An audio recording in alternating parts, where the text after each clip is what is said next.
many years ago, over 30 years ago, when I was doing intensive practice with Lama Tenzin, he said to me, he said, what you need to do is take a text, any text, doesn't matter, take a text and concentrate on it for a while, really study it, really look deeply into it. And at that time I had determined it was going to be this one, the 7 points of mind training. When I first encountered this wonderful body of information, most of the time when I sat in retreat with Lama, I just kept shaking my head. No, this can't be true. This can't be real. This is too difficult. I can't do this. I don't understand this. I had a million resistances to the material. And he was a tremendously patient teacher and really didn't get very much involved in any emotionality. And so he just went right along and said, that's okay. Maybe someday you'll understand. But for now, it's really good that you sit in this class with me. And so I did. I sat through, I think it was a 5-day retreat or a 7-day retreat. And sure enough, over the course of my engagement with him and with the Dharma, one by one, the aphorisms that are associated with the 7 points of mind training revealed their power and their accuracy, their potency, their ability to transform the mind. And so I resolved that I would share this someday, but I never really could figure out in what configuration I could do this. Well, here we are. This is perfect to come online. You can come and go as you like. You can take notes. You can be comfortable in your own space. I do ask that if you are going to do something distracting like eating or some other activity, that you turn off your video, so that, because I'm going to look at you and see if I'm making the connection with this material, because it's essential that I know, and it's difficult for me to teach in this way without the vibratory energy of my students, without receiving the energy. I get something from looking at you, so that's helpful, but it's certainly not the same as teaching in the same space. Onward we go with our circumstances, but here, all of you, I see you're from all over the place. It's fantastic. This makes it possible. So we'll jump into this material. I don't know that I personally am particularly an expert at this text, but I do have some powerful references, and I wanted to mention them to you in case you have these books on your shelf or you want to get them. As I go through these 7 points, I'm imagining that I will have 7 transmissions of this material. I will keep you informed of the date. Right now I'm thinking full moon, but I might get antsy and want to do one on new moon. So keep an eye on your Taradatu emails to make sure you don't miss. It is being recorded and it will be on Vimeo, but this time for this material, I'm asking that if you watch the Vimeo, you make a small donation. And if you download it, that you make a little bit bigger donation. And this way I can comfortably pay for the effort it takes for my support team, Joshua and Miri. I really want to make sure that they're taken care of. And so this is free though. If you come to the class, because I need your energy to be able to engage in this way. The text, the 7 points of mind training, it goes back before things were written down in Tibet. It was simply an oral transmission. And this particular text goes back to Lord Atisha. I mention this because for those of you who have studied Tibetan Buddhism, you know that he is one of the most powerful names that is given to us in these different trainings and practices, Atisha. However, Atisha did not write this down, and many centuries went by before it was really only from teacher spoken to student. And then Chekawa is his name. When he came along, he wrote it down. And so very often you will find the text attributed to him. But in fact, it goes all the way back to Atisha. So we're talking, 8 or 9, we're talking 1,000 years. Wow. Imagine a training that lasts this long. Now, the books that I'm using for reference are Jamgon Köntrö Rinpoche's, he gave an exposition, very brief. Mostly it was a translation that Ken MacLeod, at that time he was translating in that arena. And it's very stiff, it's very traditional. Then Pema Chodron, which I'm sure that you've all heard of, wrote a book called Start Where You Are. And I definitely recommend you getting this book. It's very readable. And it's her sort of way of approaching this material. And then the one that has really been stimulating me during this time is called Buddhism with an Attitude by a fellow named Alan Wallace. And that, I bought the book not knowing it was about the 7 points of mind training. I just thought that was a great title, because definitely I personally am someone who studies Buddhism with an attitude. I'm very critical, and I really ask a lot of questions. I don't swallow anything because anybody says that's the way it is. And so I definitely have still, and had definitely when I first started, an attitude. And then I realized as I was reading his introduction that it's about an attitude adjustment. Now, I really liked that idea. It's something that I heard from my parents every now and then, that I needed an attitude adjustment. And I used to think, how do you do that? An attitude adjustment. I feel what I feel.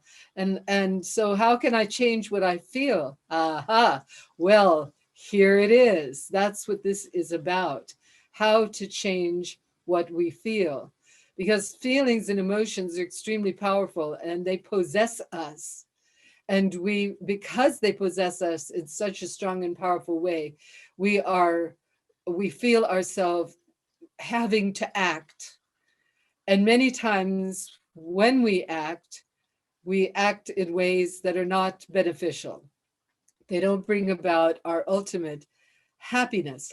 Now, happiness is one of those words that there are so many shades of meaning that trying to understand, is that really what we're going for here is happiness. Now, His Holiness the Dalai Lama speaks about it a lot, happiness. But really what we're going for, that is a description. That's one sort of very fuzzy description of what we actually are going for, which is to fulfill our human potential. Now, this is a hunger that we all have. Everyone has this, but it becomes distorted. And it's difficult to understand what exactly our human potential is. And if we don't understand the basis of it, we wander around engaging in activity that, and in not only activity with the body, but with the speech and with the mind, that instead of bringing us towards our potential, it takes us away, it entraps us. And instead of giving us this fuzzy feeling of happiness, which when we discover what true our true potential is, it's clarity. And the clarity, out of this clarity, there is an essential nature that, for want of other words, it is described in the text, translated into bliss. But that is also, that's as tricky a word as happiness. We can say feel good, but because there's the opposite. We definitely understand what the opposite of pure consciousness is. The opposite is confusion. The opposite, and out of confusion, we arise pain and suffering.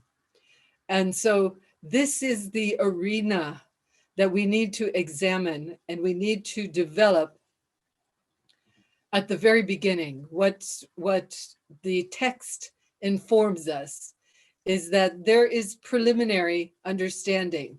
It is the basis for our practice. And we need to really examine our human situation, our human condition. We need to examine it carefully so that we can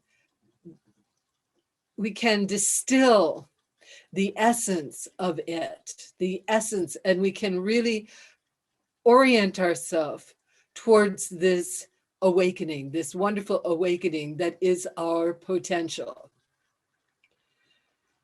Consciousness is described, consciousness, it is said, arises out of consciousness, but it is affected by environment, by other consciousnesses, but it is affected, the pure consciousness is what we're seeking to experience. Because if we can rest there, then as life unfolds itself before us moment by moment, we can penetrate its truth. We understand its true nature. And in that way, our engagement with life comes from the most exquisite sensation, or I mean, I use the word sensation, but the experience, I guess, is a better word. The most exquisite experience of compassion, of love. Now, all of us have experienced love at some point in our life, even if it's just a puppy when you're, or, your pet, when you're with your pet, or your sweetheart, or your child, or when you were a child, your parents, or your best friends. When that love arises, there is a sense of inclusivity. There's a sense of limitlessness. This is the nature of consciousness. This is the nature of what I am referring to as our human potential, to always access this love. One of the very important pieces that I got from this transmission of Alan Wallace, he was in Dharamsala studying with the Tibetans, and there was one old guy that he really made a strong connection with. And so he asked him, he said, you were 30 years in a Chinese prison, being tortured, and your friends being murdered and tortured. Weren't you constantly immersed in suffering? How can you talk about bliss when you're in a situation that is so fraught with suffering, if not your own, the ones around you? Don't you feel what they're feeling? And if you do, he says, because I find when I'm empathetic with people, when I feel their suffering, I suffer. And the Lama gave the most beautiful teaching, and I'd never heard it put this way. He said, yes, at first there's that sensation, there's that feeling of suffering because you recognize what it is. But he said, because you have trained in working with your mind, compassion naturally arises. So you never move from a space of love. You are always in this space of love. And out of that compassion, if you have developed a sense of clarity and stability, then out of that compassion, you will know what to do. You will know what is the most effective action. And he said, and sometimes action is not what is called for. Sometimes things are playing out before you. And yes, people are suffering, but there's also the stimulation that this suffering gives to allow them to awaken to their true nature. So your love may not, it may not take the form of action, but it can always take the form of a loving attention. It can always go there. You can always make prayers of aspiration when you see suffering, and that will be effective. That will have its own effect. Well, I thought that this was very helpful, especially during these days when we are so constantly bombarded with the suffering of people in our world, if not in our immediate family or in our immediate community. We are truly bombarded with this situation with the pandemic and the various upheavals that are going on all over the world. So how can we experience this suffering? Because the idea is not to think, oh, this is just some form of bliss. It's not some form of bliss. It is truly suffering, and we can allow ourselves to feel it. But from that should arise our compassion because of our interconnectedness with the situation and our infinite love for everything that exists that naturally arises. And that is the focus of attention. Where you put your attention, that is what you experience. So although you may flash on the suffering for a moment, you will automatically move into the bliss that is loving compassion. And if you have developed the capacity to be stable and clear, then it will arise within you the words that you need, the action that you need, the prayer that you need. So this is part of this training in order to give us the capacity to do that, because all of us are very concerned. We're concerned with our own situation, the suffering that we find ourselves in on and off, and the pain that we find, and then with the people around us and certainly our larger world. How do we deal with this?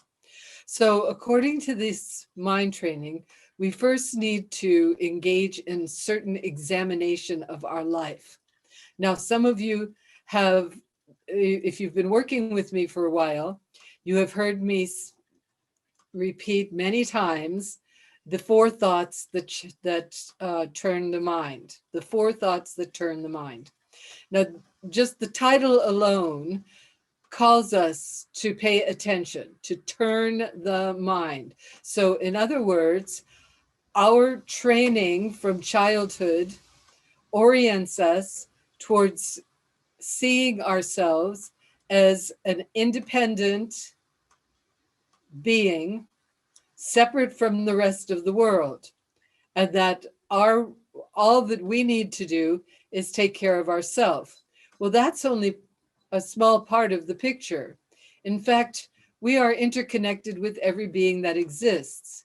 And so every situation and everything that's going on is a part of us, not just in imagination, but in reality. There is no separation between us and this great pulsing universe of which we are a part. And so we must truly understand and experience this. All of our orientation, it will, if we look in that direction, then we will be able to function in an appropriate way. Now, this is not an easy turning of the mind, because for years we have been taught that if it's okay for us, it doesn't matter if it's okay for everybody else. Now, that we are finding doesn't work.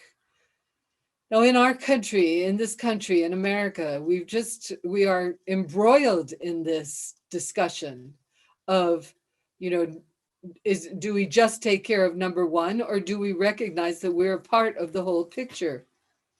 It's a turning away.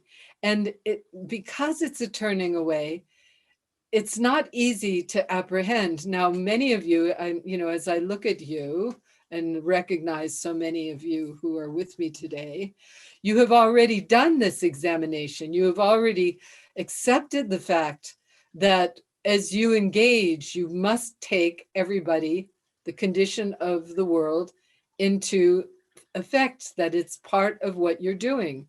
You can't just take care of yourself without taking care of the people around you, or caring about the people around you. It simply is non-functional. You've already come to that decision. So you've already been willing to turn the mind.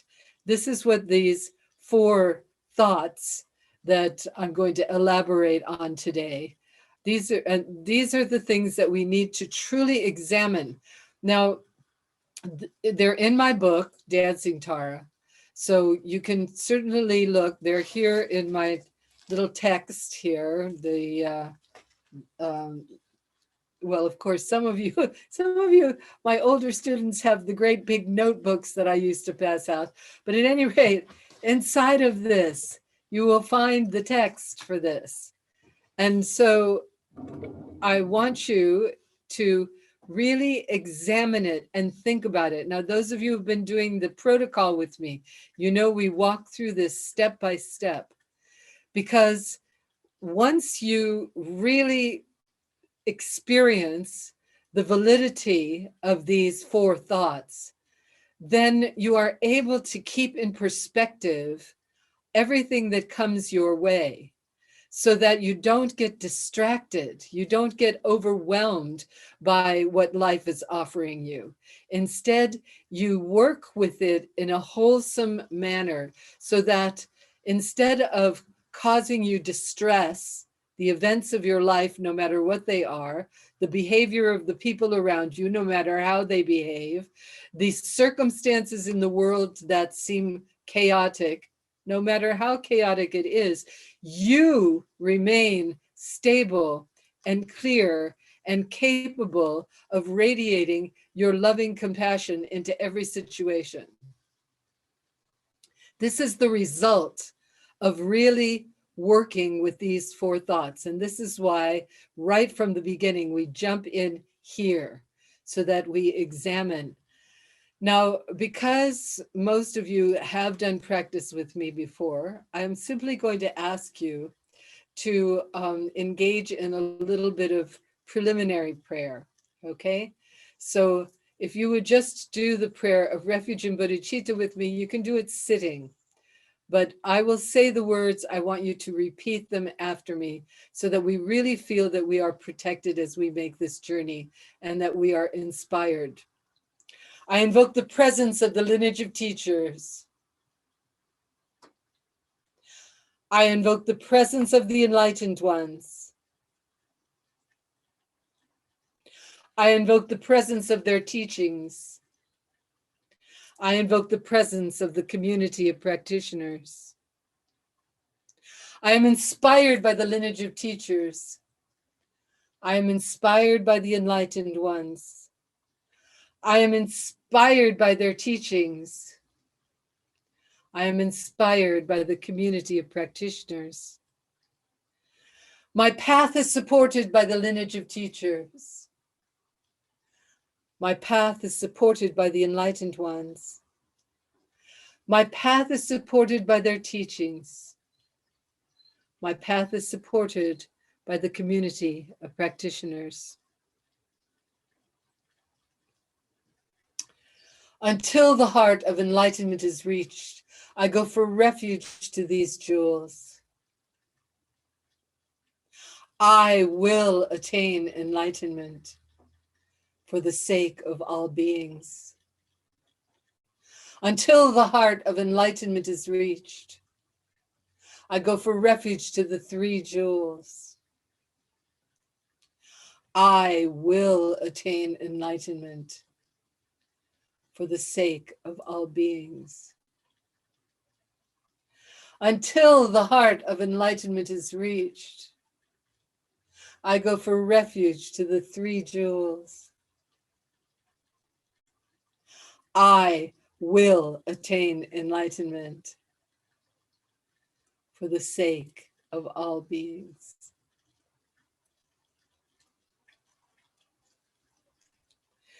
And so we imagine on this full moon day that we are surrounded by all of our sources of refuge, pouring their light upon us and encouraging us and stimulating our mind. According to these teachings, this practice requires intelligence. It's not something that is easily apprehended. We have to think about it. We have to work at it. And because of that, it requires motivation. You have to truly want to engage in life from the absolute highest capacity that you have. We can call it spirituality. Doesn't matter what word. It's what is the highest of our human potential. What is the fulfillment of our humanity? Wisdom, compassion, and the skill and power to bring benefit and blessing to all beings. So being motivated and with our intelligence now, let us examine these aspects that we need to truly reflect on. The first one, although in the text it is not, it's not explained this way. The precious human body, which is free and well endowed, is the text. The precious human body. Now you'll find this on page 4 if you're using my text. Yes, the precious human body, free and well endowed. This is to stimulate. The reason we start here is to start out with a sense of gratitude. Now that's not traditional. I've never heard any of my lamas say this, but in my exploration of consciousness and of our neuroscientists, they all tell us that the mind is most fruitful and in most stable when it is experiencing a sense of gratitude. And this is what this particular statement of the precious human body is about, a sense of gratitude. And what is pointed out to us in this, what makes the human body precious? So the first thing that we should reflect upon is that consciousness has the capacity to be born into, to be embodied by different dimensions of consciousness. So they are described. The human consciousness is one, but there is also the consciousness of the gods, beings that have no issue with suffering and pain until the karmic circumstances that brought them to that exalted place they're finished, and then they fall into a lower state of consciousness. Now we have experienced all of these 6 states of consciousness. Whether we have been embodied in them, that's another matter. But we definitely know what it feels like to feel like we don't have enough, we need to get more, we aren't good enough. We have all of these situations of these mental consciousnesses that are unwholesome and that cause us to feel uncomfortable.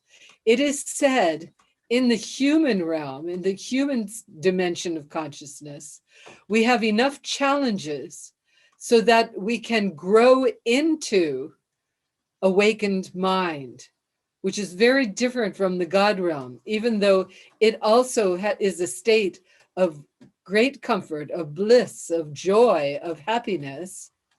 Nonetheless, it is based in a wisdom, an understanding of all that exists, and the capacity to live within any dimension of consciousness and still remain awake, aware, alert, in love, and radiant with light. That is our potential. And this is what we have to see, is that, okay, as a human being, this body, this human body is precious because I can work out these things with this body. And I can't do that so easily if I'm in the body of an animal. And I can't do that so easily if I'm possessed with anger and hatred, which is the realm of hell. Or if I'm possessed with a sense of not having enough, which is the hungry ghosts. Or if I'm possessed with the constant jealousy of I have, but it's never enough what I have. I accomplish, but it's never enough what I accomplish. We are not in those states of mind. And so we must be grateful that we are in the human realm. We are actually in a position of really understanding these points of mind training, of understanding how to work with the mind. It's only in the human realm that we have this capacity to work with the mind in this way. And so we need to generate a sense of gratitude that I have this human body. The other aspects that we need to really examine and respect with gratitude is the fact that we live in a country, wherever we live in a situation where we can study these things without being persecuted. So we can study mind training without being persecuted by outside forces. We're not going to be locked up in jail for our beliefs. Our beliefs don't harm anyone, quite the contrary. Therefore, we have nothing to worry about. This is a great advantage. If we look at the history of our world, we discover that there's countless, every culture, it seems, restricted people to behaviors, to understandings that were not true, but they were being manipulated by people who wanted to have power. So we're not in that situation. So we need to really appreciate, we need to be grateful. This is part of the free and well endowed. The other thing that we're endowed with is, look at this. We're able to put a few hours today to this endeavor. We don't have to go out in the fields. We don't have to engage in some kind of activity that requires all of our engagement. We have what the translation is leisure time. We have leisure time. In other words, we have time where we can choose to work with this material. That's exceptional. Now, some of you who have had different circumstances in your life know very well what it's like to not have this condition, to not have the leisure to be able to study this material, to be able to think about this material. So, and many, many people in our world have a human body, but they do not have this opportunity, these two opportunities we just discussed, religious or spiritual freedom, and the leisure time in order to reflect on these presentations and these teachings. So because of that, right there, it engenders the state of gratitude. Then we also recognize that we have the intelligence, so you understand the words that I'm saying to you. This is also exceptional because many people do not have the intelligence to be able to really analytically look at their life and their situations. So again, we must be really grateful for this wonderful intelligence that we have. And then, above all things, we have encountered this method of analyzing the mind, working with our life situations. We have encountered this. So this allows us to go deeply into these teachings and to get the nitty gritty, to get the essence, to get the product, to truly liberate consciousness. We have the capacity to do that because we have these teachings that have come to us from Atisha 1,000 years ago. Yes, it comes to us through the generations, whispered from one to another, written down, handed out. We have this. So we are extremely fortunate. So we start, the first thing we do is we recognize with gratitude we have this precious human life. And it also should encourage us to take care of this precious human life and to do whatever we can to maintain these conditions so that we can continue to do our practices. Now, practice is not only sitting and meditating, although that is very helpful. Sitting and meditating, there's definitely a place for that. But most of the activity of this engagement has to do with our day-to-day life. How do we live our life? That's really where the action happens, where the activity of engagement with the teachings, where we're going to learn what we need to learn, is in our day-to-day life. So that's the first of the four thoughts in our preliminary presentation. The second one is death and impermanence. Now, the Tibetans emphasize, they give many teachings about dying, because at death, this is our opportunity to recognize the nature of our mind. Now, we will be talking much more about this in the next class that I give on these teachings. The understanding of what is the nature of consciousness, what is pure consciousness, and why do we want to awaken in pure consciousness? What is it about this that we need in order to fulfill our human potential? It is said that the greatest opportunity that we have is the moment of death, because all the distractions of the world and our senses are no longer existing. But we must prepare for this moment of death. It isn't something that is easily given. Usually what occurs with consciousness is once it passes out of one realm of awareness and awakeness, then it immediately attaches itself onto another embodiment. If we are prepared at least for that, then we are careful about which embodiment we choose.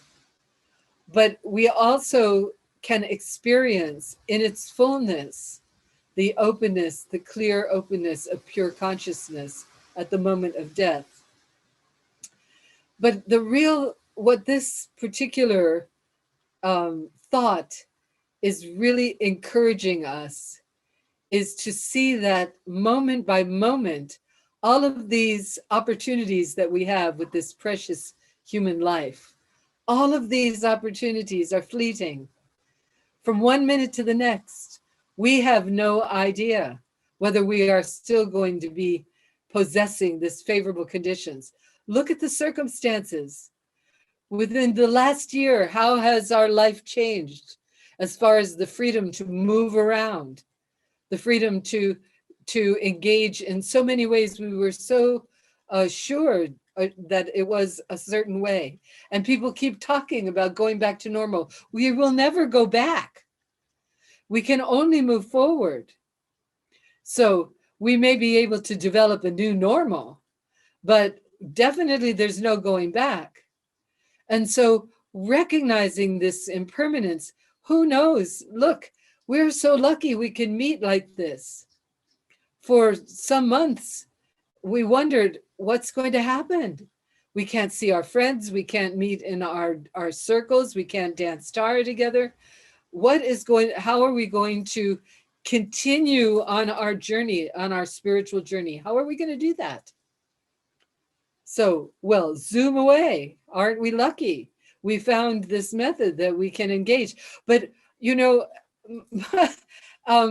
I don't know when the internet is going to go off. In doing these Zooms, all of a sudden I get a little message that says, your internet is unstable. Okay. several times when I've been talking, it's just gone off. And suddenly I'm scrambling to try to figure out, how do I get back? I didn't even finish my thought.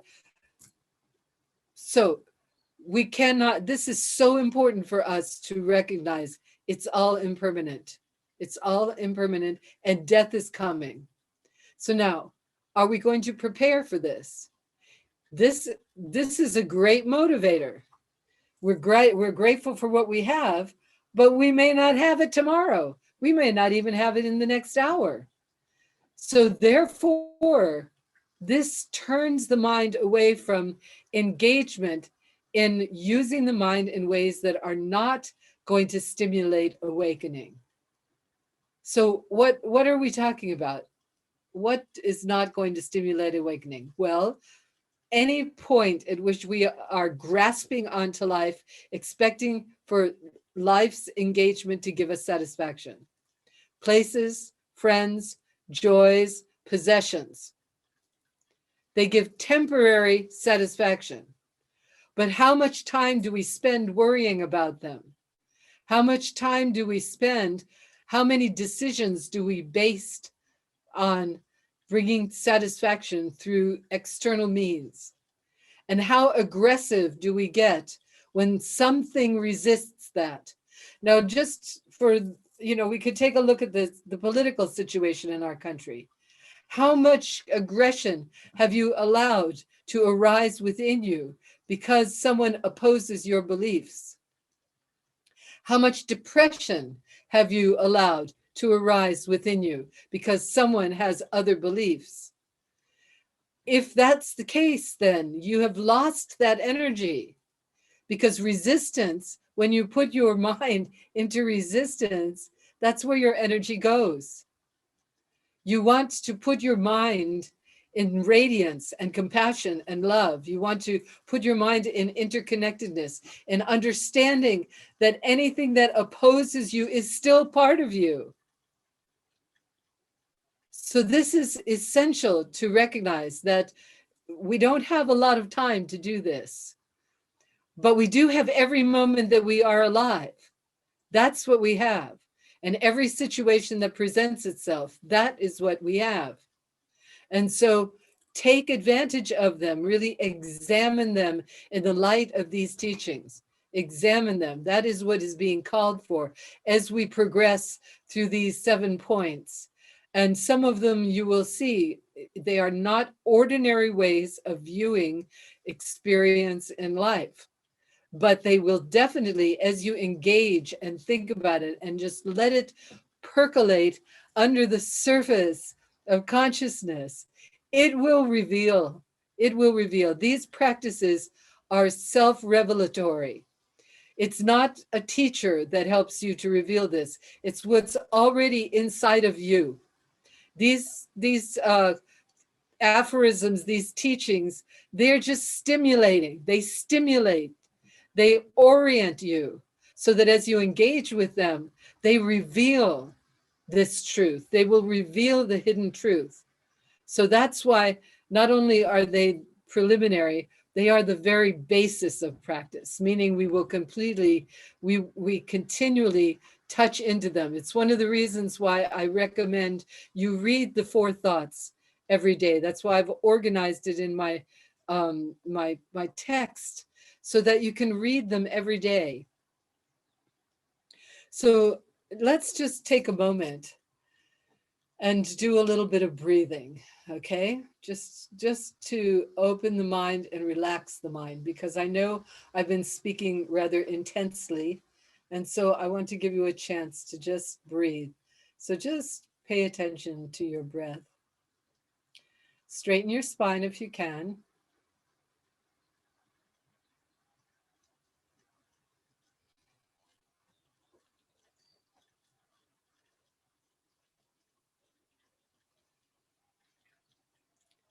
Now concentrate on exhaling tension, letting go of tension. Inhaling light, exhaling tension. Inhaling light, exhaling, letting go.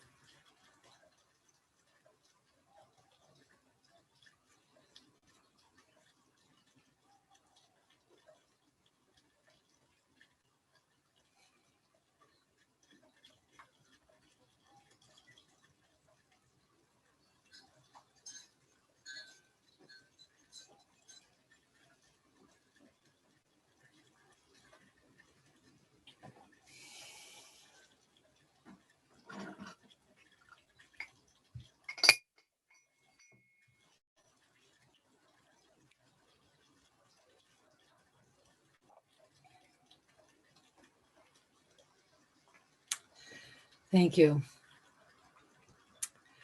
Okay. So now, the third. The third one has to do with karma, with the understanding that consciousness is pure, but it is affected by environment. It is affected by relationship. And so we can vitalize our consciousness, meaning we can energize our capacity to radiate. We can also lose capacity. We can lose energy. We can lose vitality. Now it's up to us to examine our life as we engage and to see, how am I doing? How am I doing? And to the golden rule, the guideline is, are my activities for the highest good, or are my activities only to benefit myself? So this requires real frankness. You have to really be willing to look deeply, to take your life apart, to examine your life moment by moment as you engage. You can feel if this becomes an important part of your life, then you can see, okay, does this work? So in the text, we are invited to examine different ways of engagement. So I want to do something here. Yes, there we go. All right. The first we want to see is, do we help others? Are we helpful? Or do we allow ourselves to actually hurt them? So in our behavior, in our interaction with others, are we always thinking about what we can get for ourselves? Or are we thinking about what we can give? When it comes to sexuality, are we thinking about how to get ourselves off, irregardless of how it affects others? Because a lot of harm can be caused by not thinking about this, by not engaging in proper attitude. And it's all about, this is not about feeling guilty. This is not about judgment. This is about recognizing what is going to open the door to awakened mind and what is going to cause so much confusion you cannot find the door. The more we harm others, the more confusion we cause for ourselves, because harming others harms us. And every part of our being rejects that. So we make a big war inside ourselves, with ourselves. So it's really essential to understand this, that harming others harms us. This is the essence of our understanding of karma. Now, throughout countless lives, we've engaged in so many different ways with so many different people. And so karma is not only an individual matter, it's also a group matter. But let's continue with our individual examination. How do we talk? How do we use our speech? There is so much power in speech. Right now, because we are engaged in this, I'm speaking the Dharma, you're listening to the Dharma, this creates a tremendous vitality within us because it helps us to penetrate into the essence of who we are. However, If I was to use this time, or we were to use this time to promote discord, our energy leaks away. Anytime we promote discord between people, our energy leaks away. Now we see this amongst all kinds of people when they get into arguments with each other. They lose all their vitality. They lose their energy. Yeah, there might be a little spark of anger, but then there's no clarity, there's no stability in them. So we have to be careful not to promote discord, but to promote harmony amongst peoples. Do we lie or tell the truth? Now, this all has to do with, do we harm others by withholding from them the information that they need? Sometimes making things up is not harmful. We're not talking about that. We know when our lies harm others. And so examine it from that perspective. And again, not as something to beat yourself, oh, I'm so bad, I've did this. But it's in recognizing, wait a second, this behavior saps my vitality. This behavior causes my confusion. This behavior makes me unstable. And so therefore, it is absolutely essential that we move away from these behaviors that are not wholesome. Do we speak idly or purposefully? Now, this is also really important to understand, and it's something it took me a while. As I told you, there were all kinds of resistances that I had. But the act of speaking itself, because it has it possesses the potential for bringing awakening, for bringing and cultivating loving kindness, when it is just used to spin, to make noise, that also saps our energy. So we need to learn how to contain our speech and not need to constantly be talking, to constantly repeat ourselves over and over again so that we know that we are alive. It's not helpful. It's a distraction. And then, do we speak aggressively? This is important to recognize. Listen to the way you talk. Listen to the way others talk. And you could see if there is aggression inside of it. And then, without judgment, send them as much loving kindness as you can, hoping with the intent that they can calm down and not be aggressive, because being aggressive, again, saps our energy. There is nothing more exhausting than fighting with someone verbally. It's totally exhausting. It's more exhausting than physically fighting. We lose all of our energy through acts of aggression, especially through our mouth, especially the way we speak. So be careful. Listen to the way you're talking. Listen to the way you're talking to others, and really resolve that you're going to keep an even keel, that you're going to speak kindly, not just think kindly or act kindly, but speak kindly. And then finally, now we're working with our thoughts. Thoughts arise. Again, this is not a matter of judgment. This is a matter of becoming aware, so that when we discover that we are revolving in negativity, we want to disarm that activity. We want to stop that, because again, all of our vitality is lost when the mind is constantly revolving around negative thought. It doesn't mean that you don't analyze a situation and determine that this does not look healthy or this does not look wholesome. It's not about that, but it is about what are we going to do about it. Once the thought arises, do we dwell on its negativity, or do we devise a strategy so that we can engage mentally in a positive way?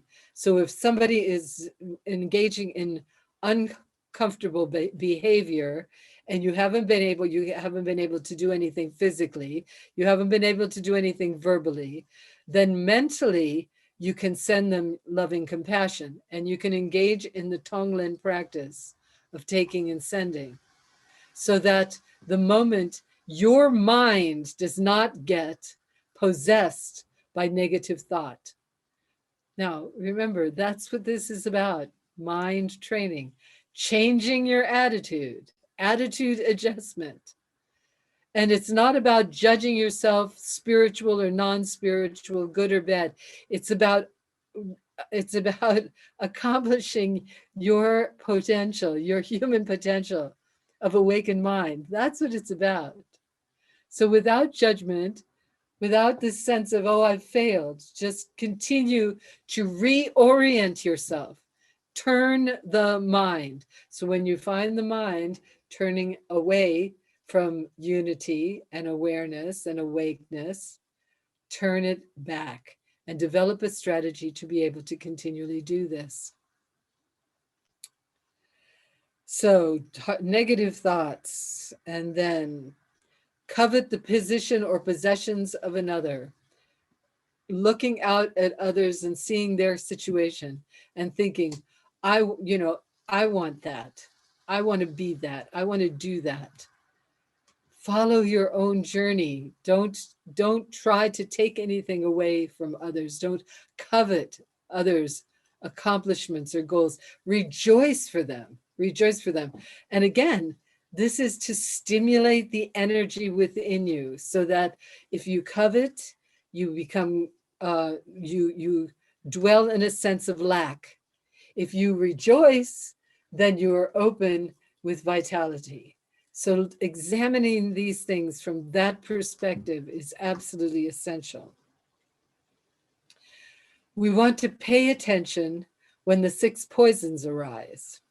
So if we have a sense of greed, grasping, we want to practice generosity. If we have a sense of ignorance and confusion, we want to practice wisdom and clarity.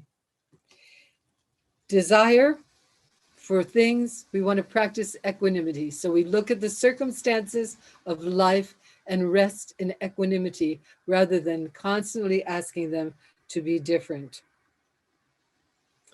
Jealousy, rejoicing, and arrogance, humility. So we want to look at every person and recognize every person that we engage with is a radiant light being.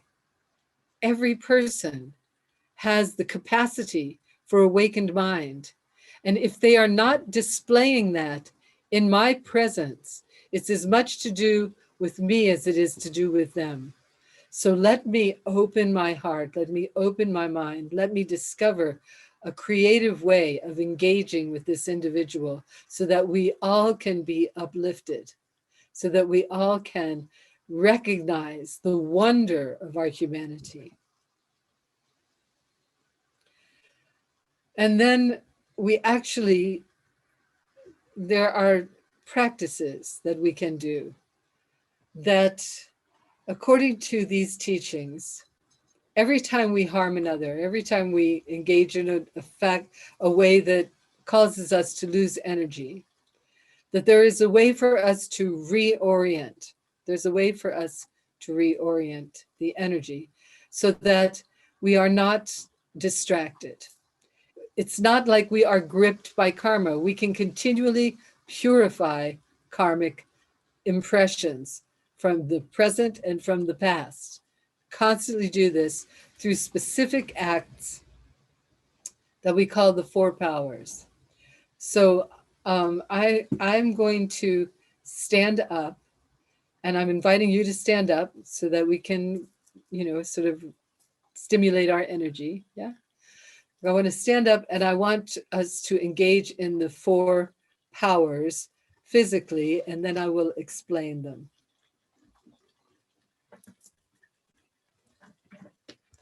So I haven't really done this in this particular room before. Let's see how we're going to work this out. Yes, this is good. Okay. So I just want you, to gently rock back and forth. Okay. And while you're doing that, I want you to think, now I've spoken about all the different ways in which we lose our vitality. Okay. So I want you to think of a situation, either physical, that you've harmed someone, or verbally that you've harmed someone, or mentally that you've uh, harmed someone through negative thinking. And I want you to put your hands on your heart and think of that moment and recognize. Okay, the first of the powers is to recognize and regret. So we recognize that this engagement, whatever it is, that it's harmful, that it's not beneficial, that it's not serving yourself, in my case, myself, or anyone else. And so we regret this. And regret is not about feeling guilty. It's about recognizing, okay, we recognize this did not work. This did not work. Having recognized that, then we invite our sources of refuge. We invite our sources of refuge to be with us. We remember that they are totally before us. And we recommit.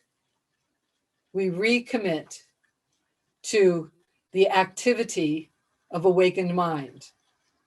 So we commit ourselves. We are not going to forget that every action affects everyone else.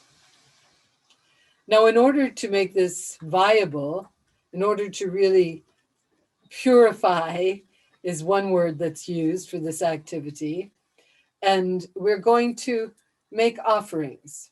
So with our hands in front of us, now today is full moon. So the power of our offerings is multiplied 100,000 times. And it's the beginning of Sagadawa. It's the beginning of Losar. It's the new year. So multiple times our prayers. So we take all of our joys and we offer them in the service of the divine. Thinking, what can we give? We can give our loving kindness to the world. So we offer all of our loving kindness to the world. We offer our love and gratitude to our teachers, to Tara. We offer whatever we can to bring about well-being for others. So this is the remedy. This is the remedy. And now, again, I want to bring our hands to our heart. And now we resolve. We determine, we make a strong statement to our inner being, to our deep mind. I do not want to engage in this kind of behavior ever again. And so, in this way, it doesn't matter what karma you've engaged in, you are able to free yourself of the results through this process of what we call purification. Okay, thank you. Let's sit down again. Let me see if I can rearrange myself here. As long as I don't touch the computer, I think I'm okay.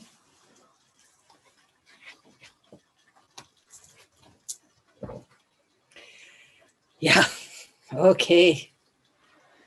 Excellent. Okay, so I think what I'd like to ask for the moment, before we go any further,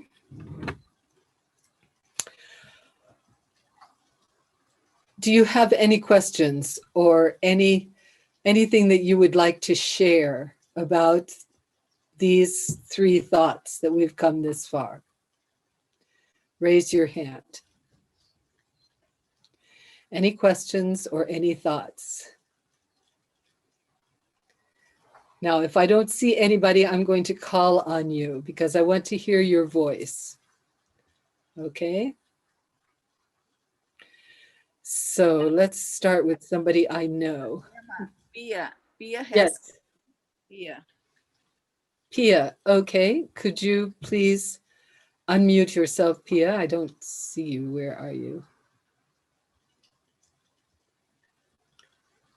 Okay. What's the question?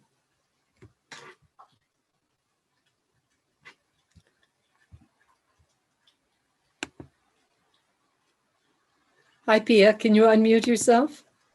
He's trying. There we go. Oops. Nope. Ah, okay. Perfect time at this moment for these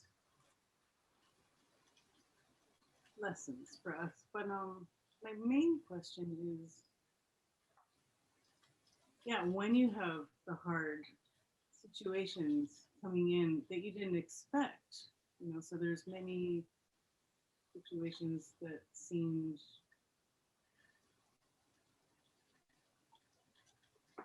trustworthy and honest, and all of a sudden everything's changed due to COVID, due to other outside circumstances and nothing to do with me. But I'm noticing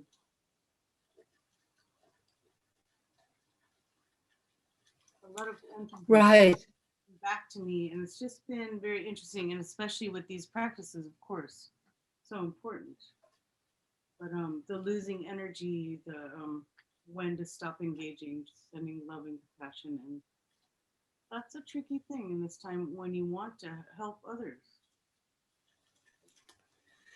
It's a weird Right, but helping others doesn't mean exhausting yourself. Yeah. Okay? Helping others includes yourself. Yeah. In other words, we always keep the whole picture in, not just us. But we don't take us out of the equation either. So when the situation arises that stimulates suffering or whatever it is, whatever the circumstances, when it arises, meet it with wisdom and compassion. So the initial meeting, the initial recognition is that I am interconnected with all that exists, including this, including this. My universal responsibility is to meet it with compassion. Now, that compassion can take many forms.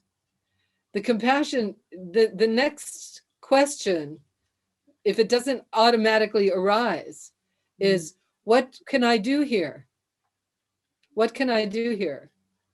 Now, part of what you were just communicating, what's very important is that everything is changing all the time. And we have this illusion that the one who loves us is always going to love us the same way.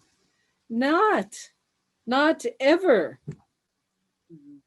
The one who hates us is always going to hate us the same way. Not.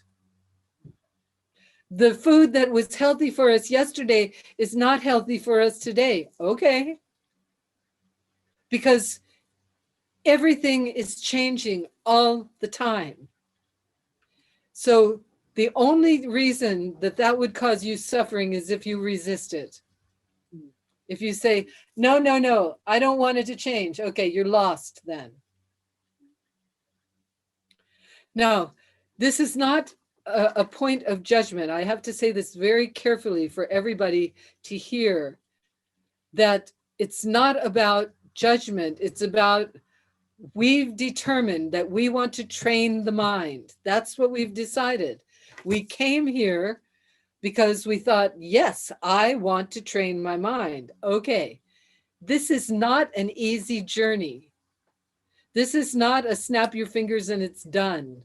It's not a hear it one time and you got it. This is something that requires you to put some energy into it.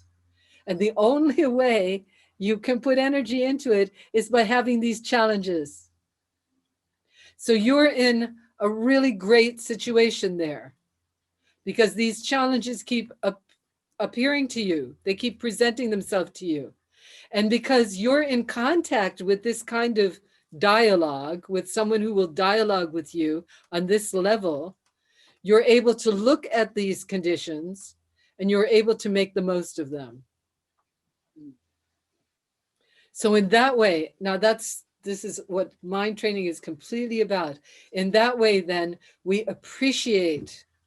We don't push away the moment. We don't reject anybody, no matter what they're doing or how they're behaving.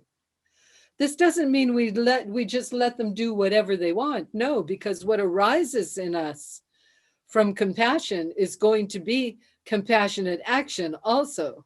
I mean, sometimes it's like that illustration that I often use about ferocious compassion.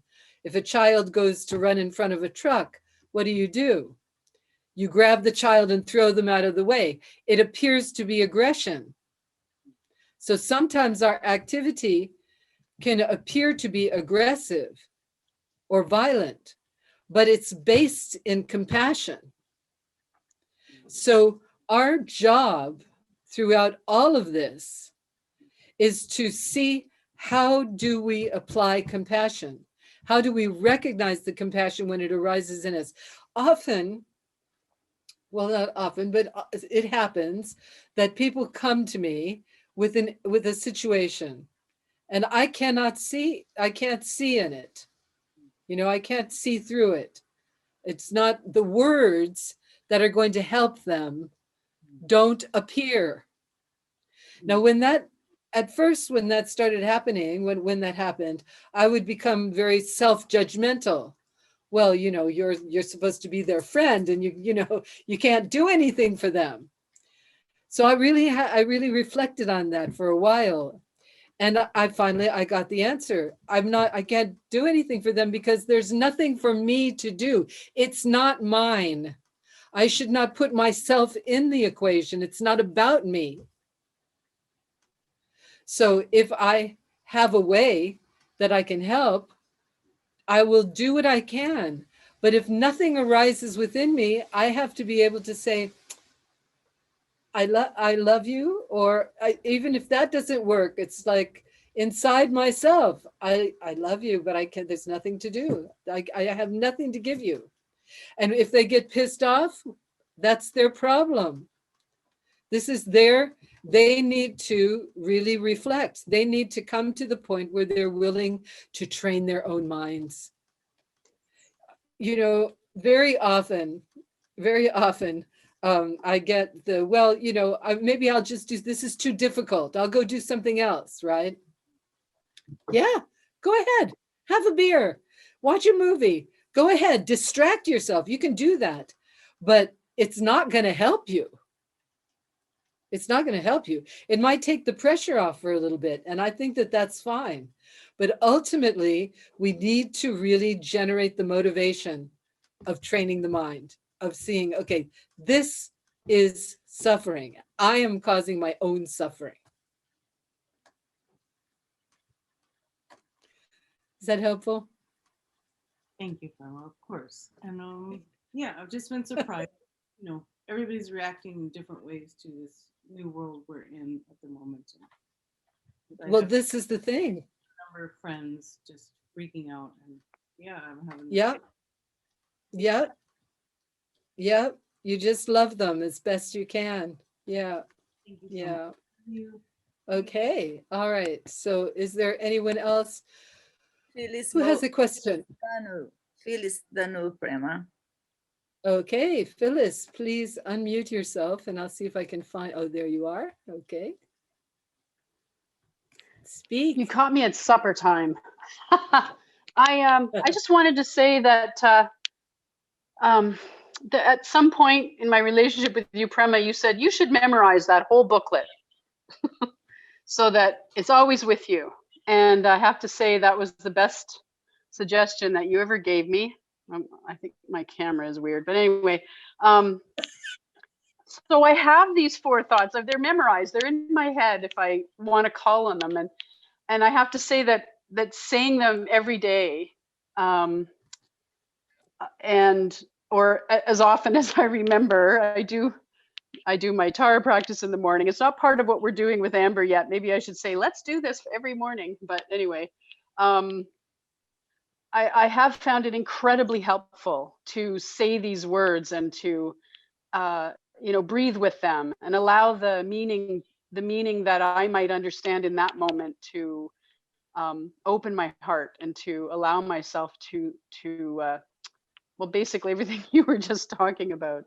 I love it. I love this four thoughts. I think it's been one of the, aside from doing the Tara practice and I don't know, like dancing with Tara and loving Tara and having all of you wonderful people out there as my Sangha and sisters and family. The four thoughts practice has been very stabilizing for me. And I just wanted to say that. That's all. Thank you. Thank you. Well, it's indeed, this is what practice is about, is helping us to orient every day. That's why we say the prayers over and over again. We do it, it's embodied inside the prayer is this way of provoking the mind to reorient itself, to turn into its true nature. Yeah. So thanks for your sharing. Yeah. Thank you. Okay. Anyone else have something they would like to share? Maya. All right. Maya, great. Let's see if I can find you. Hello, Prema. Hi. Hi, everyone. From the four thoughts that change the mind, always when I say them, there's one that really touches me. I don't know. I feel something different when I think of him, and I say that is the conditioning existence is not. How do you say in English? I don't know. A existência condicionada não é satisfatória. Yes. This is the fourth. We haven't talked about this one yet, right? The unsatisfactoriness,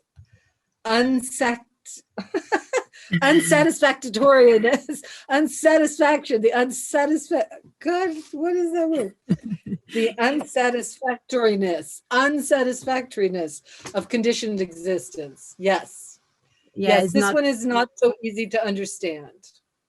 Yeah, but you didn't talk about him. I was going to ask you to talk more because it always comes to me like the ifs that we say in life. If that, if this, if that, and that we should just accept and not go with all these ifs. And so this one is very powerful for me because it seems that it's something in my position, that something that I can do something.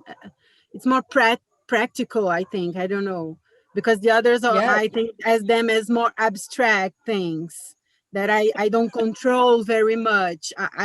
The karma is sure it's what I do that it's gonna come back, but there's past karma and there's collective karma. So there are things that are far away from my actions now. But this one really it's gets me, and I would like to hear what you have to say about it. Okay, well, let me see if there's any other questions about where we've just been, because I'm going to talk about this, because it is one of the more difficult ones to understand, and it's the most essential. So let me see if there's anyone else. Miri, do you see anyone else who has a question or a comment that they would like to make? No. Maíra just show her I hand. saw Maíra. Hi. Okay, fala, menina. Maíra. Yeah. I'm not sure if that subject can be here and now, but when you mention about not engaging with political discussion, what I feel is that the spirituality is a hiding place for people to avoid what is so important to be talked about, to be explored. Because if we look, there is also political aspect in our choice for our religion, for our beliefs. So I'm really interested in your view, the way you found to balance, because We had sometimes political conversations here in Brazil also, but what I know is that the big spiritual sangha in the world, they avoid. They pretend the neutral point of view, the middle path, and sometimes they are like omissive. So because sometimes Maida, yeah.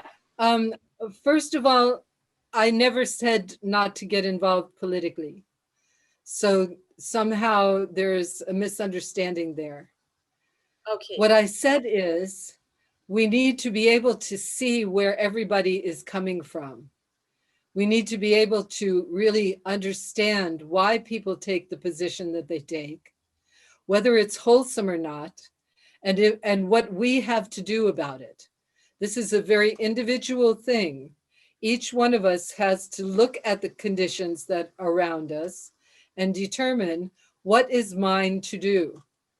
Because in some cases, there isn't anything for you to do that is going to be effective. So in that case, then I recommend that you really bring it into your prayers and you continually ask your sources of refuge to inspire you so that you feel that you are truly engaging in the activity in the most wholesome way possible. I think that we are all involved politically. I don't think we can get away from it. We are all interconnected in this incredible journey. And politics is really just about us all assembling our communities and our tribes and our families. And it's just the way we work socially. And so it's absolutely essential that we work with it and that we do our best to put forth what we feel is going to be the best for the most amount of people. Now, what I mentioned was in America, what we have been through and what we are going through right now is a large segment of the population that thinks that we should just think about our own wealth and our own well-being and not consider the rest of the world in the equation. Well, this is completely anathema to my perspective. What I'm talking about right now is that's not going to get us anywhere. That's not really going to solve any problem. That's not going to bring the maximum amount of happiness and bliss for the maximum amount of people. Au contraire, the exact opposite. It's going to continue to bring chaos, confusion, and pain.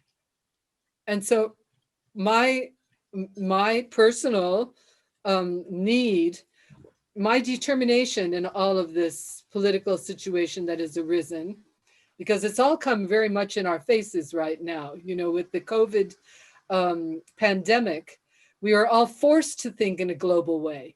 We're forced to think we are confined because of the situation of everybody. If the whole world does not pay attention, it's just going to keep going on. It's just like the business with global warming. It's just going to keep going on. Either we do something about it or we suffer the consequences. I truly believe that. But how are we going to make this? How are we going to do it? That's the tricky part. I'm sure you heard, the story of when I was very upset about when Bush was the president and he engaged us in the war in the Middle East. And I was very upset about that. And when I was praying, this was when I went to Nossa Senhora Aparecida. And I was praying, show me, what do I do? What do I do? And what she showed me, she said, this is a karma that has been going on for thousands of years. And the different players, they're playing out their karma. And you don't have anything to do with that other than to hold all the sides in your loving compassion, because there's nothing else that you can do. That was a big shock to me. And I thought about that for a long time.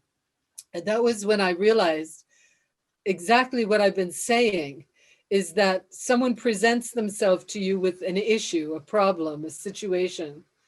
And sometimes you know you can help them. Okay, here's $20, or here's some food, or wake up, or you can give them a word or a blessing or something. And sometimes there's nothing there. There's simply nothing there. There's nothing that arises within you, and that's okay. It's not yours to give. It's not yours to give. So, and in that way, because we don't want to get lost in this whole goody two-shoes self-judgment, I've got to do something about, and run around in a circle and make ourselves crazy. That's useless.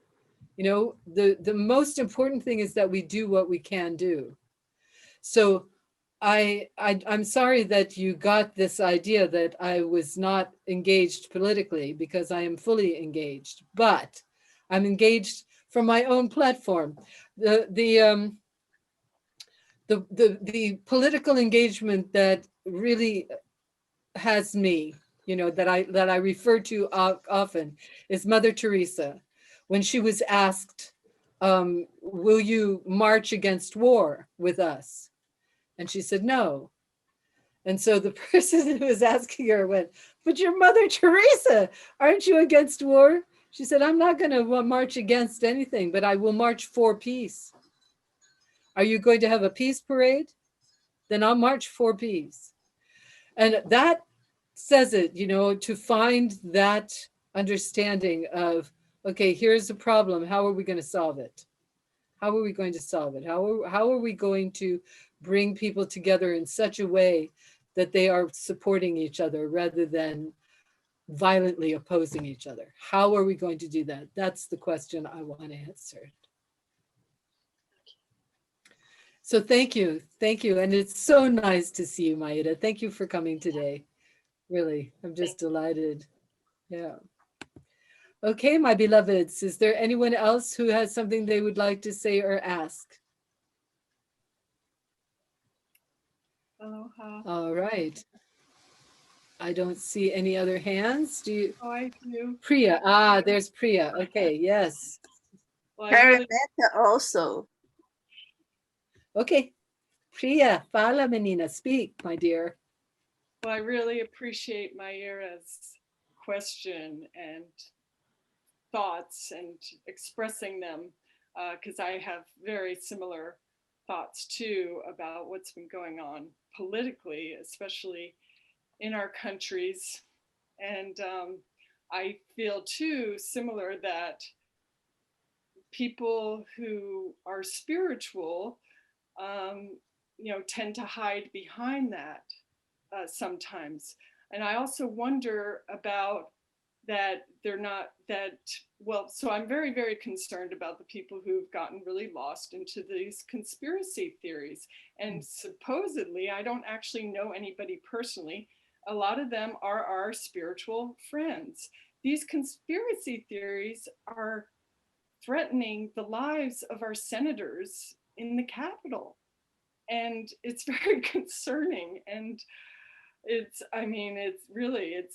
so I've noticed my attachment to this whole situation and wanting to help and how I can help. And one of the ways I feel like I can help is by talking about what is going on and what I'm seeing. Because for the past 4 years, I thought, oh, everybody in my community, all the Tara dancers see the difference between these leaders and how they're acting. It's so obvious that I don't need to say anything.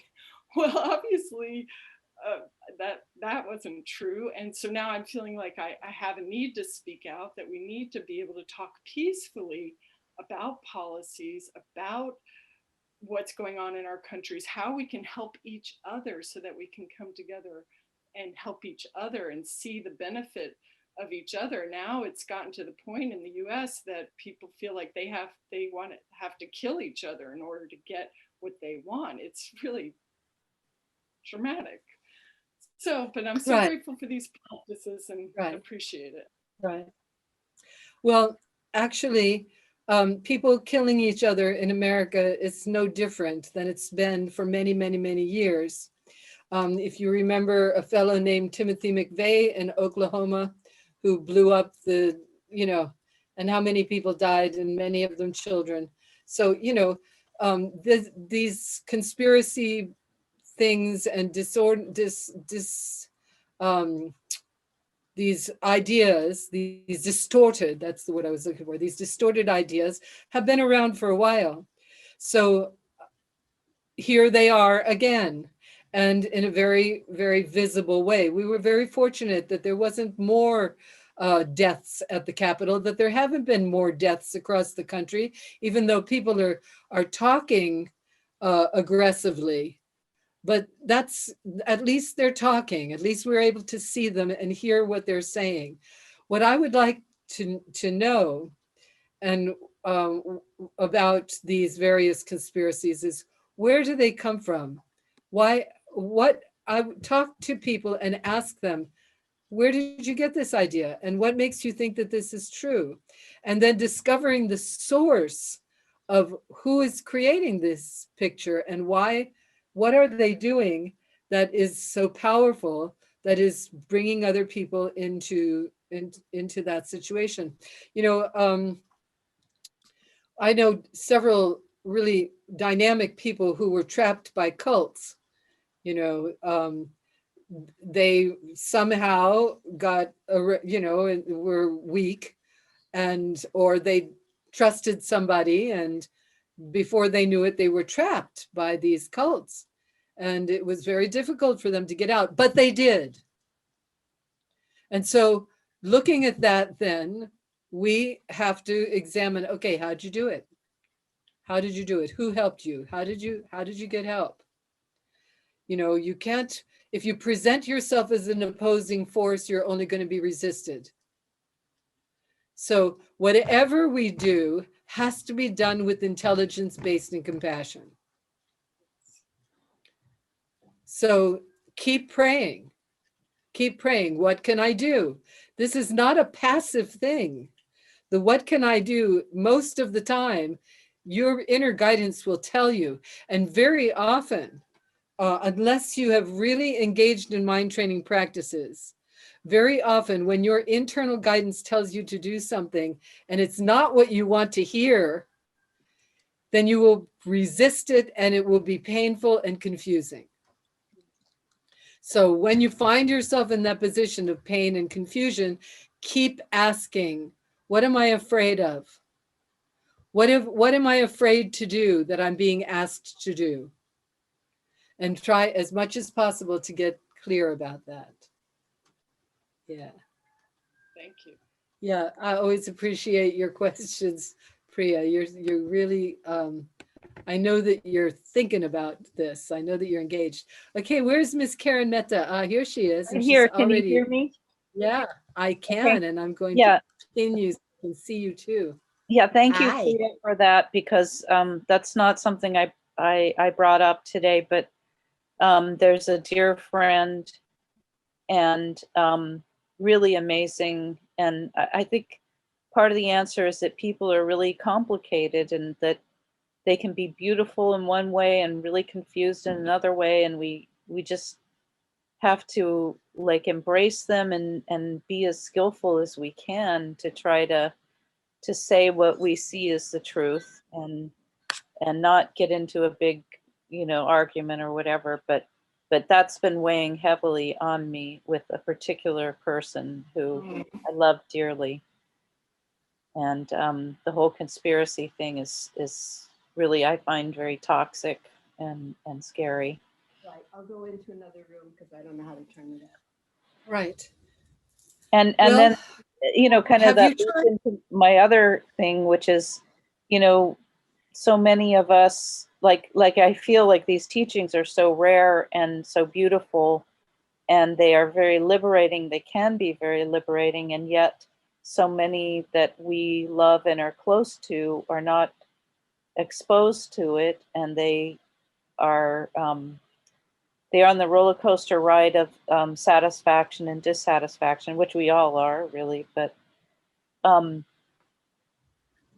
like sometimes it's just right in your face, and you wonder how to best respond when the level of unhappiness is just intense, and the person asks, you know, like, or says, you know, things always go wrong, and, you know, and I'll say, I don't want to energize that thought, but I don't want to reject them. I don't want to turn them away when they're feeling like that. But I also don't want to encourage that kind of thought either. And Right. So one of the things that you might try is to say to them, I have a very fragile constitution right now. And so it's difficult for me to hear this kind of talking. Can we change the subject? So you make it about yourself, you know, that I'm feeling uncomfortable and I need your help in sort of feeling a little more positive. That's one thing that I would suggest. Another thing is take the time to sit down and say, where did this come from? Where did you get this idea? Where did this come from?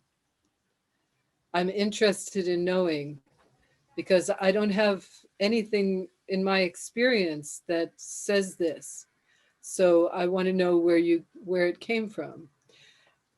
And then, you know, finally, again, we are not responsible for solving everybody's problems, because they've got, you know, in this web that we have going, they have some work to do.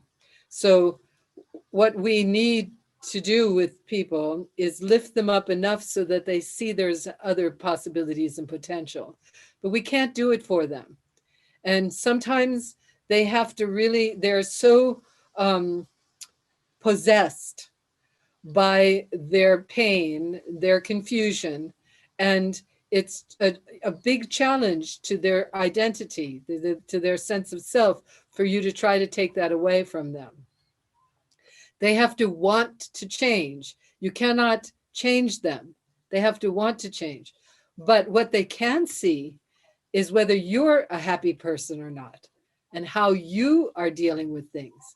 So you can give them examples, you know, just sort of off the cuff, an example of, well, I had this experience with this person I was dealing with, and this is what happened. And you show the way mind training saved you from craziness, so that you're not, because you can't point a finger, you know, I mean, it's just like, I'm fond of saying, if somebody is getting in your face and they're angry, does it really help for you to say to them, don't be angry?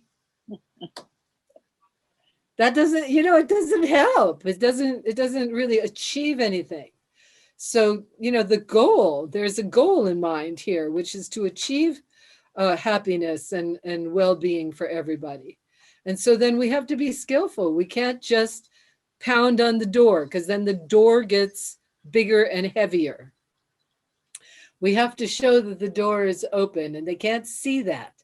So we have to gently direct that. We cannot, it's not a straightforward thing. This is where we develop skill and we develop creativity. We develop a sense of humor. We learn how to take a situation and, you know, not to have a goal, not to cling to a goal, not to cling to a goal.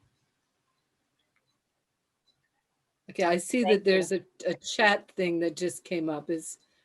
So Yes, some commentary about this subject, and we have Linda Starseed, the first one that had her hands, after Crystal, and after Amina.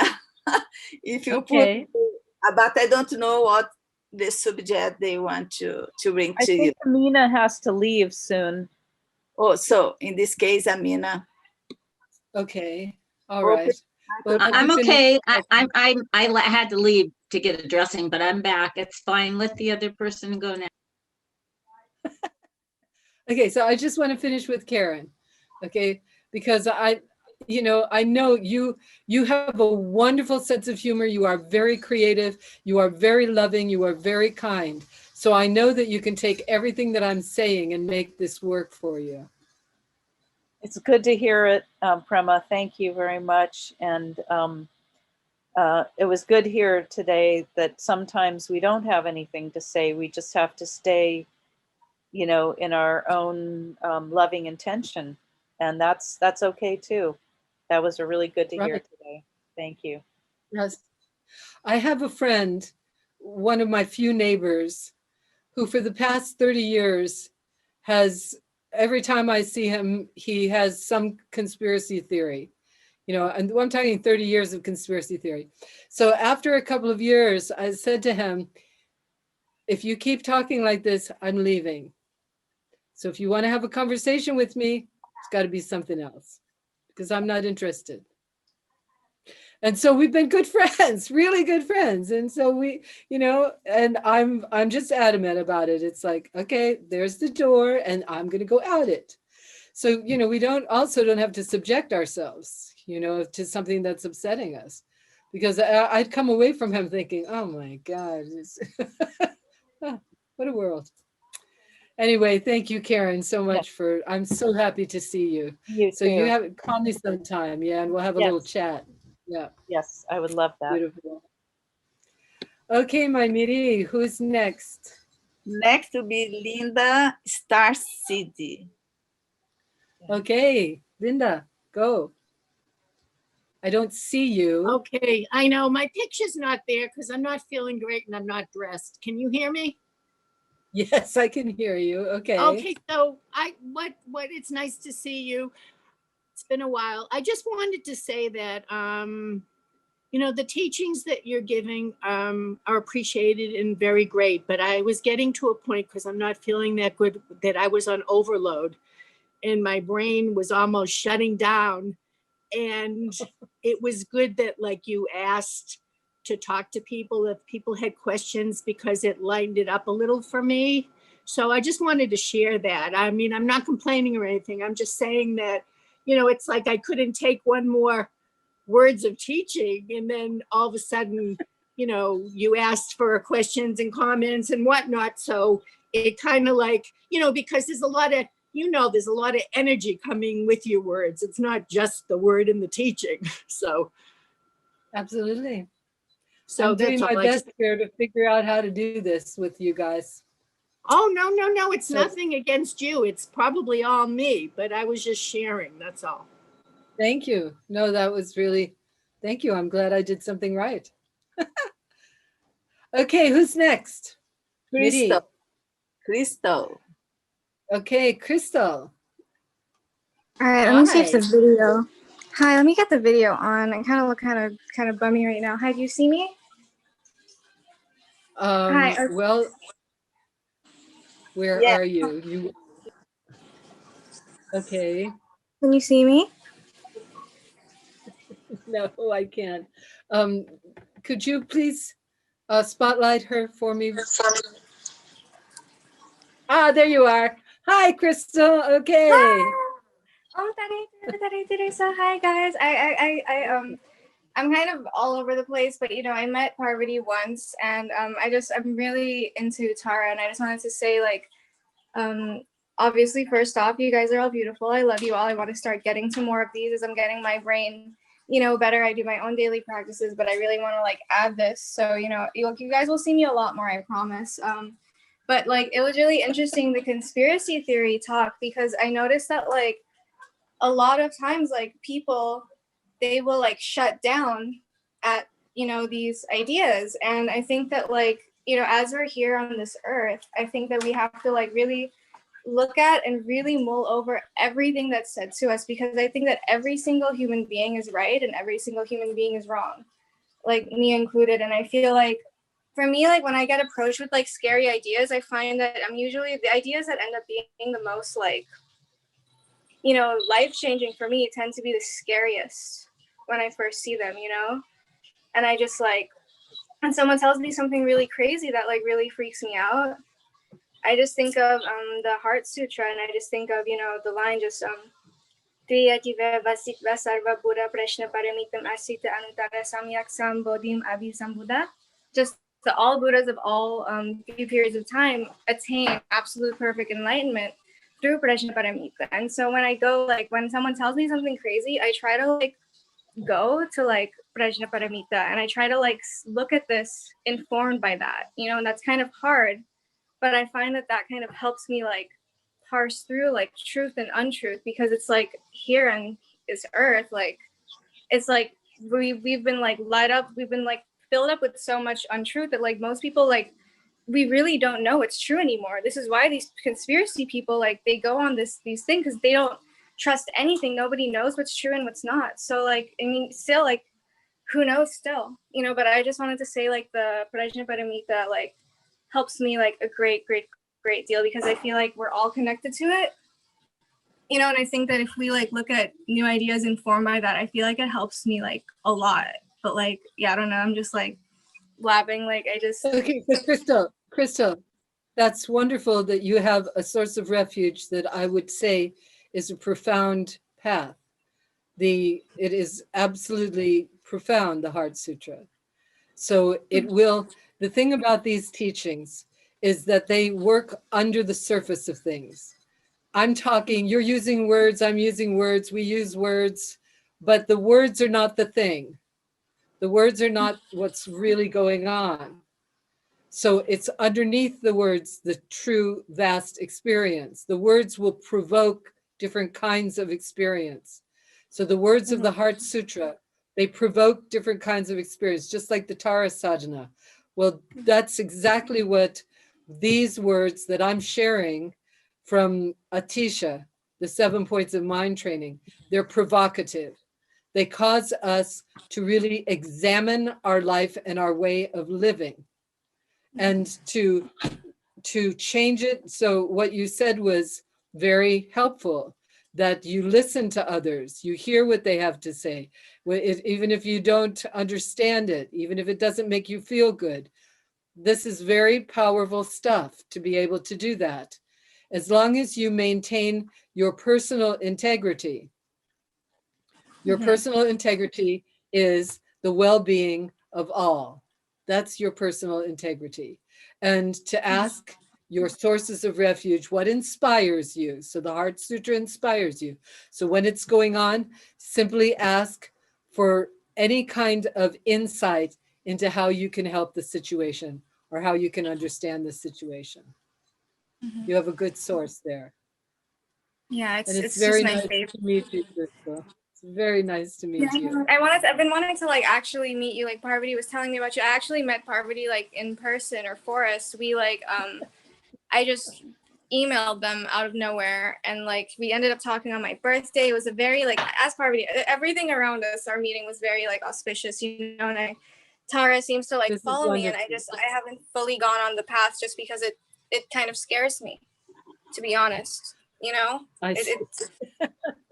It's you know, it's so beautiful that it kind of scares me, and it's funny that I come in and I'm like, hey, you know, like the most beautiful things actually scare the heck out of me when I first see them. And yeah, the idea of like really practicing with a bunch of women who are supplicating themselves to Tara as well, I've always done it privately, and I've always been just like scared to share this part of me, you know. But like seeing you guys here, something told me, like literally I was 15 minutes late, but I opened up my email and I was like, oh my gosh, I remember that thing. And I just like hopped on, but I want to just come back. And I don't know, feeling all your guys' presence through the screens is very powerful even, you know, like wonderful. I could just feel, I love what the other Tara said about, you know, like you're saying these words and I can't really download them because it's not just the words you're saying, it's like all this energy behind you, Prema, and everyone. Right. So this was just beautiful to bask in, you know.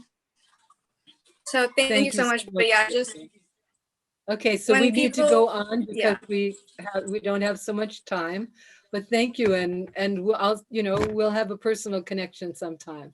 See how we can integrate you into our beautiful sangha. Thank you so much, Crystal. Bye. Okay, Miri, who's next? Amina. All right, hi. Amina. Well, you said something to me long ago when I was having difficulty with a person, and it just occurs to me, this is what I need to call again, because I thought I was ready to engage with my niece who has very different views, and I wanted to keep that love connection. you said to me once about ferocious compassion. Is this for you or for them? And that was very, very powerful for me. Like, am I needing to do this interchange for me or for them? And it occurs to me listening to everybody talk that that's what happened. I went into that interchange really still for me, a little more than for her. And we've backed it up, and we're still communicating and stuff, but that was profound for me to keep remembering to ask that piece of it. Do I think I need to straighten somebody out for me to make me more comfortable, or really for them? And I love what you said, what you were talking to Karen Mehta about, how to engage under these circumstances, to ask them the question. But if I'm not ready, if I'm not settled enough to be able to listen well, then I like that other way of doing it, to say, I'm just not in a place right now to handle this conversation, and I need it to change, or to, in a loving way. That's very good to remember right now, because I know what my heart wants to do to reach across this divide. And I feel like right now so many hearts are bruised. It's within families, it's siblings, it's parents, it's children. It's not just my neighbor across the street with signs in his yard. It's people that I love dearly. And it's, I knew that a big lesson for me in this lifetime was not that you don't have to be the same as me for us to love each other. I knew that that's one of the big life lessons I was working on. But also coming from the compassionate point of view, I get it. Compassion is not just theoretical. It is feeling other people's pain. And so many people are in deep pain. It's like the whole world is screaming with pain right now.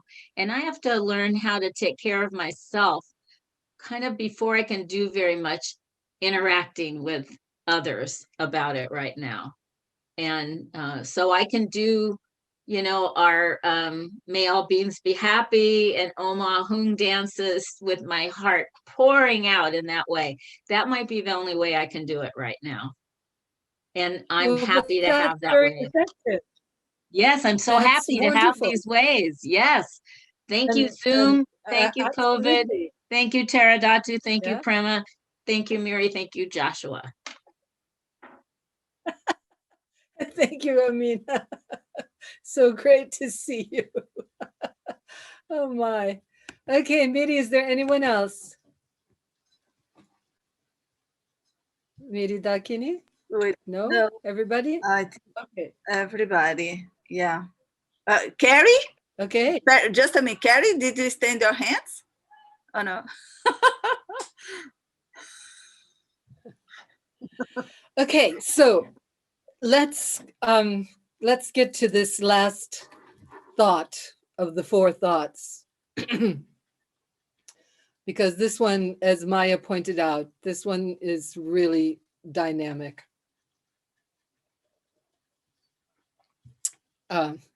Let us see. All places, friends, joys, and possessions in the cycle of existence continually torment us because of the three kinds of suffering. Having cut off all attachment, let us diligently accomplish enlightenment. The three kinds of suffering point to wanting something and not getting what we want. Getting what we want, and then it changes. The nature of it changes and no longer brings satisfaction.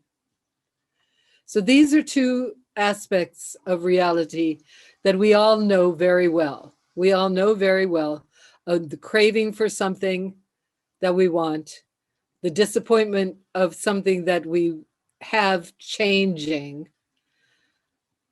And then the third one, the third suffering, is the inherent suffering in cyclic existence. And this is the one that is tricky to understand. No matter what we're doing, there is always a sense of disequilibrium and dissatisfaction. We eat something, the food is really good, and then we eat too much and we get a stomach ache. Or we run out and we want more. So in other words, the sense of satisfaction is never permanent. There is nothing in samsara that brings permanent satisfaction. So that as long as we are seeking satisfaction from places, friends, joys, and possessions, we will always be immersed in some form of suffering. It's just, we have to recognize that things come and go, everything changes. Our craving need for something that isn't, that we don't get. Once we get it, we may not even want it. So examining these things very carefully. Now, this is the one that I really recommend you take to heart. All places, friends, joys, and possessions. Just think of all of the people that you have brought close to you. Now, I've had 3 marriages, several very intimate relationships. So people that I love, people that I was ready to surrender my life to, changed, and so did I. And so what I had thought was an eternal love was not that at all. It was something that changed. And so when I examine all the relationships, it changes. I've had students that just worshiped me, that were just, they couldn't say enough good things. And then all of a sudden something changed and I became the enemy and I became the one to attack.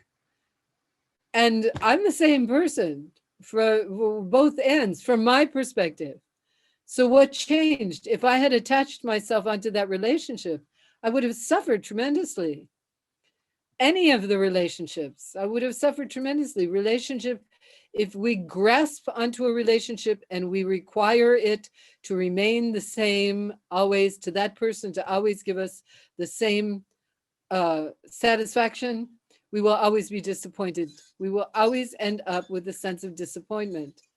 So yeah, this is one of why it's a foundational practice, because it tells us, why are you running after all of these things? Why are you totally preoccupied constantly in whether someone likes you or not, or whether you find satisfaction in this or that? What if you place your mind in that kind of, if you allow your mind to be possessed in that way, you will always be dissatisfied, and you cannot penetrate the deepest awakenings. You cannot penetrate into ultimate consciousness by being attached to places, friends, possessions. You simply cannot. It does not mean you don't enjoy them. It does not mean that you don't have your enjoyments. It means that you do not attach yourself onto it, and that you do not create a scenario in front of you that you expect things. This is the other thing, expectation.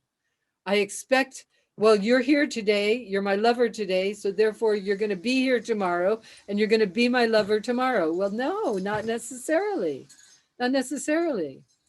I'm traveling around the world. I go on planes. I see all of a sudden nobody's traveling anywhere. Is that it? Do I allow that sense of change to disorient me, to distract me, to depress me? Only if I attach myself, only if I project into the future and attach myself onto that projection. So this particular part, this particular thought to turn the mind, continually reminds us not to attach ourselves onto anyone or anything, to be completely equanimous no matter what arises. Enjoy your joys. It's not about that. It's about not attaching onto them. Oof. Okay, so I would like to go back to Maya if she's still present. Are you still here, Maya? Yes, her name is in the screen. Okay, so please tell me, now that I have said this. What did you want? She didn't appear. Prema, I don't know. Oh, here's Maya. Aha. Okay, Maya might have gone off for a little walk. Okay, so anything, yeah. Sabrina asked you to repeat the 4 powers. The 4 powers, okay. The first one is regret. Or recognition. You know, those two go together, to recognize that you have done something that has caused harm and you regret it. The second one is to, before your sources of refuge. Now I remember all of these because there are words. Before your sources of refuge, you renew your commitment to manifest enlightened mind for the sake of all beings. So, and if your behavior has somehow not brought that about, then again you regret. So you reassert your commitment before your sources of refuge that you will engage in activity, body, speech, and mind that bring about the benefit of all beings. The third one is remedy. There are many remedies. Remedy is based on the idea of counteracting the negativity. So acts of generosity is a great remedy. One of the biggest remedies that the Tibetans recommend is creating sacred space for others to receive teachings. So that, you know, you can apply the energy that you generate through that activity, that act of generosity. You can apply that to the karmic circumstance that's disturbing you. And then the fourth one is resolve. This is where you determine, you make a strong statement to your deep mind, is the way I like to put it. You make a strong statement to your deep mind that you will do your best not to engage in that kind of behavior again.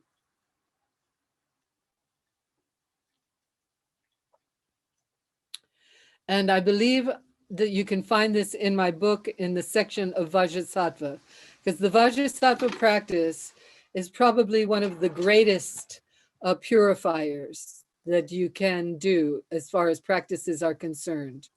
Because the meditation, especially if you can do the mantra together with the meditation, very, very powerful for just clearing away any karmic distortions.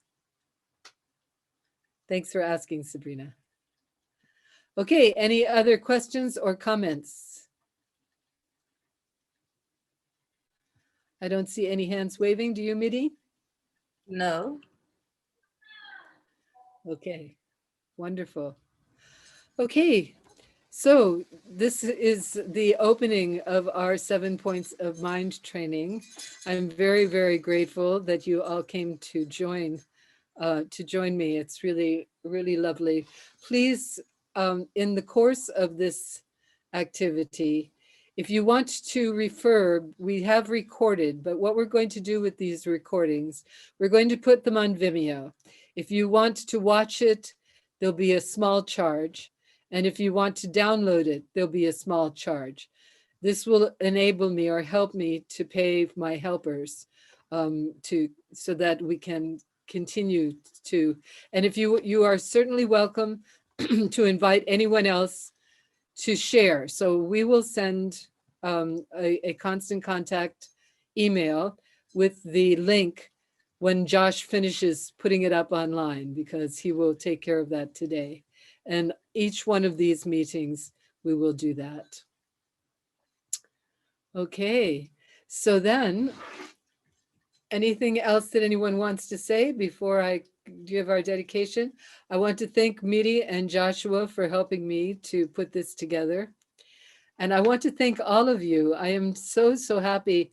I see several people that I have not met before, like Crystal. So I really want to encourage you to come in close and to continue to dance with us and work with us and dream with us and study the Dharma with us. Ah, there's Maya Tera. Okay, did you hear the teachings, Maya? Yes, Is there I anything heard. further you wanted? Anything No, further no. you wanted to add? No. I just leave 1 minute to talk to the guy, to my kids that arrived, and that was when you called me. But I understand it's about not grasping and really letting Yeah, things no go. attachments. No No attachment. attachment. Yeah. Yep. Thank you. You can do it. I'm trying. That's the best we can do. We try. This is tough stuff. All of it is really intense, but it will change your life. It will change your life. As you engage in these practices, you will discover you become clear, you become stable, you become loving, you feel you are able to deal with all of the circumstances of life with absolute, precious, awakened compassion. Beloved sources of refuge, thank you for being present with us today and inspiring us in this way. Thank you for these beautiful teachings. Please walk with us and guide us, help us, so that we may help those around us. We take whatever energy we've generated through this sincere practice and we dedicate it to the benefit of all. Om. Ah. Om. Om.